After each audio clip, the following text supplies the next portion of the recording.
राधे राधे। जय श्री कृष्णा। क्या आप जानते हैं कि भारत के महाराष्ट्र राज्य में एक ऐसा चमत्कारी गांव है जहां आज तक किसी के घर में दरवाजे नहीं लगते और वहां चोरी भी नहीं होती। आखिर ऐसा क्यों है? यही रहस्य छिपा है शनि सिंगड़ापुर में प्रकट हुई उस अद्भुत स्वयंभू मूर्ति के पीछे, जिसे आज भी लोग शनि महाराज का सजीव रूप मानकर पूजते हैं।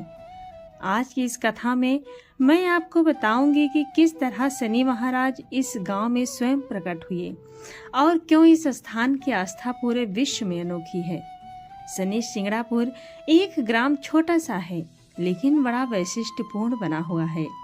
4 कुल के लोग शादी ब्याह में एक दूसरे की लड़की ले देकर खून के रिश्तेदार संबंधी समधी बने हुए हैं। यहाँ के लोग सभी मेहमानों की खातिरदारी तथा हृदय पूर्वक भगत करते हैं। श्री शनिदेव की लोहा एवं पत्थर युक्त दिखाई देने वाली काले वर्ण वाली 5 फुट 9 इंच लंबी तथा 1 फुट 6 इंच चौड़ी मूर्ति, जो आंगन में धूप, ठंडक तथा बरसात में रात दिन खुले आकाश के नीचे है। इसके संदर्भ में स्थानीय बुजुर्गों से सुनने में मिला है कि लगभग 350 वर्षों पहले सिंगड़ापुर में मूसलाधार घमासान बारिश हुई। बारिश इतनी तेज थी कि सामने से कुछ स्पष्ट दिखाई नहीं दे रहा था। खेती पूर्ण पानी तथा बाढ़ से बढ़ रही थी। किसी ने सोचा भी नहीं था कि इतनी तेज बारिश होगी। शायद अब तक वहां बारिश इतनी नहीं हुई। फलस्वरूप इस छोटे से देहात के आसपास बाढ़ आई और गांव के बगल से पानस नाला बहता था। प्रस्तुत श्याम वर्ण पत्थर नुमा श्री शनि भगवान की मूर्ति बहकर आई और पड़ोस के ही बेर के पेड़ से अटक कर रुक गई। वर्षा कम होते ही बाढ़ भी कम हुई, अतः कुछ लोग अपनी झोपड़ी से बाहर निकले। ईश्वर की कृपा से अच्छी बारिश हुई कहकर संतुष्ट हुए। गांव में खेती के साथ साथ पशुपालन भी व्यवसाय था, अतः गाय भैंसे आदि चराने के लिए कुछ एक गोपाल चरवाहे मवेशी चराने के लिए पानस नाला के तट पर गए। वहां उन्हें बेड़ के पेड़ में एक काले रंग की बड़ी शिला दृष्टि गोचर हुई।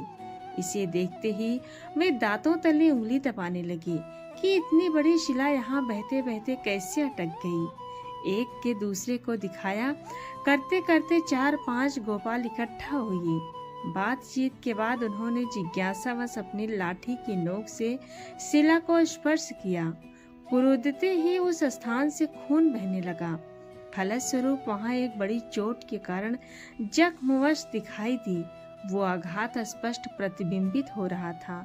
खून को बहते देखकर लड़के डरने लगे। कुछ एक तो रक्तस्राव को देखकर भागने लगे थे। वे अपनी गायों को छोड़कर सकपकाते हुए भागकर गांव में आए। ग्राम में बुजुर्ग तथा अभिभावक माता पिता पूछने लगे कि क्या हुआ, डरते क्यों हो, भागकर क्यों आए, अपनी गाय कहाँ है।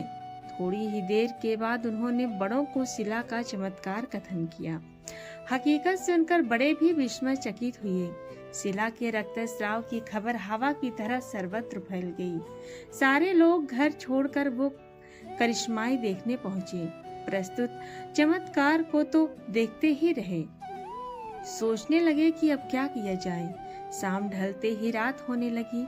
सब लोग वापस अपने घर चले गए कि कल सुबह कुछ करेंगे। प्रस्तुत निर्णय के साथ लोग रात में खा पीकर सो गए। सोए तो सही, लेकिन प्रस्तुत अलौकिक घटना के कारण रात भर किसी को अच्छी नींद नहीं आई। कुछ लोग रात जगा करते रहे तो कुछ एक अनिच्छा से आंखें बंद कर सोने जा रहे थे, तो कुछ एक अलसाए हुए निद्रा की झपकी ले रहे थे। श्री शनिदेव स्वप्न दृष्टांत। अचानक उस रजनी बेला में एक स्थानीय निवासी को थोड़ी सी नींद आई और नींद में श्याम ने जो चमत्कार देखा, उसी संदर्भ में सपने में उससे शनिदेव ने जो बातचीत की, उसका अंश इस प्रकार है। कल तुमने गांव वालों ने, गोपालों ने जो कुछ देखा है वो सब सच है। आप कौन बोल रहे हैं?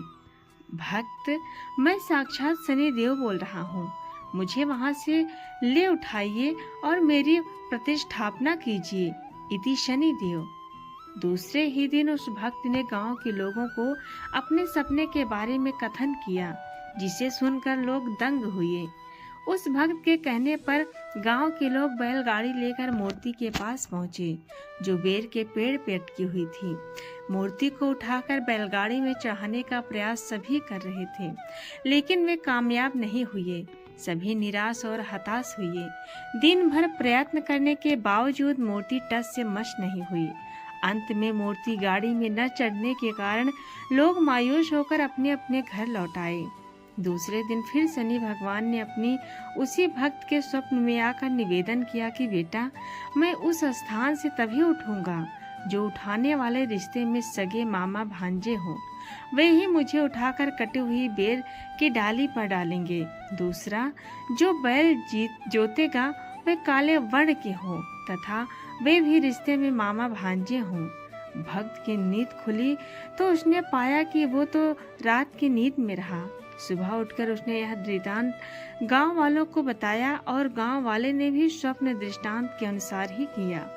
तब कहीं मूर्ति कटी हुई बेर की डाली पर डाली गई। ये कितने ताज्जुब की बात रही कि जहाँ पहले मूर्ति को एक साथ अनेक लोगों द्वारा उठाने का प्रयास रहा, लेकिन व्यर्थ।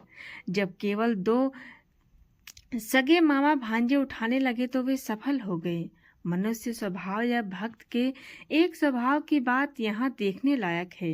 जिस भक्त के सपने में शनिदेव आते रहे, उसने मन ही मन में उस मूर्ति की प्राण प्रतिष्ठा अपनी ही जमीन में करने की पूरी कोशिश की, लेकिन उस जमीन पर यह मूर्ति जरा भी हिलने को तैयार नहीं थी। अतः जिस स्थान पर मूर्ति शोभायामन है, उसी स्थान पर आते ही हलचल हुई और मूर्ति की प्राण प्रतिष्ठा संपन्न हुई। प्रस्तुत चमत्कार के साक्षी तब गांव के सारे लोग थे। कई दिनों तक मूर्ति जमीन पर मामूली चाबूतरे पर थी। अब जो चाबूतरा दृष्टिगोचर हो रहा है, वो तब नहीं था। इसका भी एक किस्सा है। सुनई के एक भक्त हैं, श्री जवाहरमल।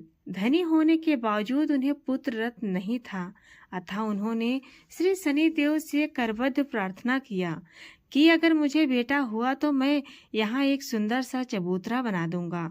प्रकृति में ऐसा खेला हुआ।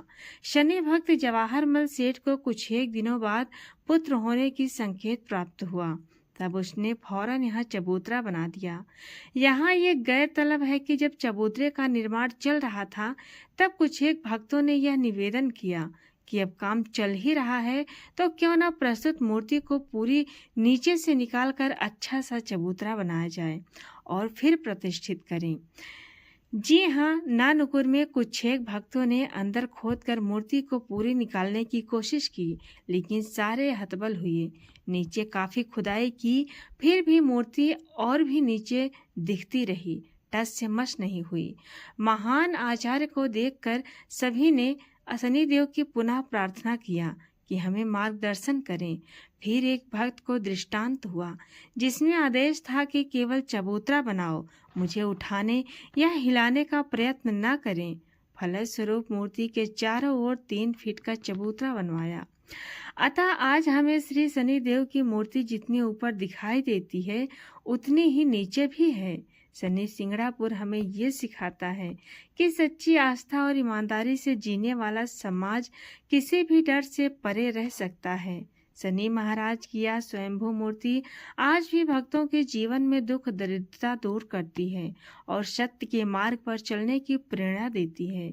तो दोस्तों, अगर आपको ये पौराणिक कथा पसंद आई तो इसे लाइक और शेयर जरूर करें और हमारे चैनल को सब्सक्राइब करना न भूलें, ताकि अगली बार भी आप इसी तरह की रहस्यमयी और प्रेरणादायक कथाएं सुन सकें।